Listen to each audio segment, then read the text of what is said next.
Representative, the rent stabilization bill passed narrowly this morning. Do you have a sense of what its chances are in the Senate and becoming law?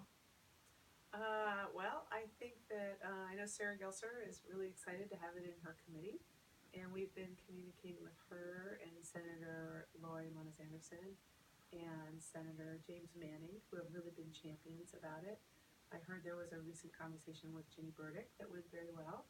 Um, and I think a lot of the senators were saying, let's hold off and make sure that something's coming over and see what it looks like before we spend too much time on it. We've all got so many bills that we're focusing on. But I think that, our committee took it very, very seriously. We heard all sides of the debate. I believe we came up with a very, very fair policy. There could be one or two things that you could tweak here and there, like the time on how long do you exempt new construction. Right now we did 5 years because that's the floor. Cities may want to do 10 or 15. Other cities around the country have done 10 or 15. If the Senate feels like they really need to raise that to say a minimum of 10, I think that would be fine.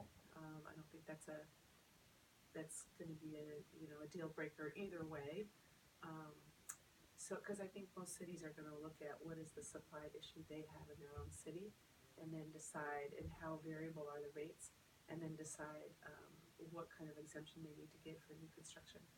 So I think I think I hope that it's on a really good track because I think it's been a very fair bill that we've passed forward.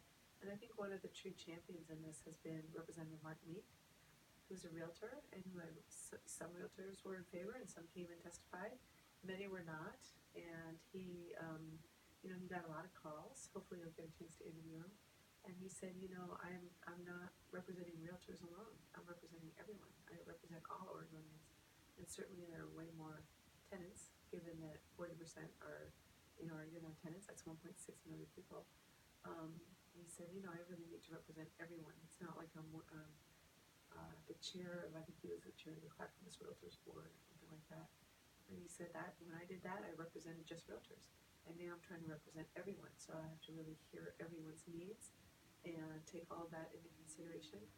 And so the fact that he felt that this was really fair, I think, went a long way in convincing our caucus members, by far the majority of our caucus members, that this was a really fair bill.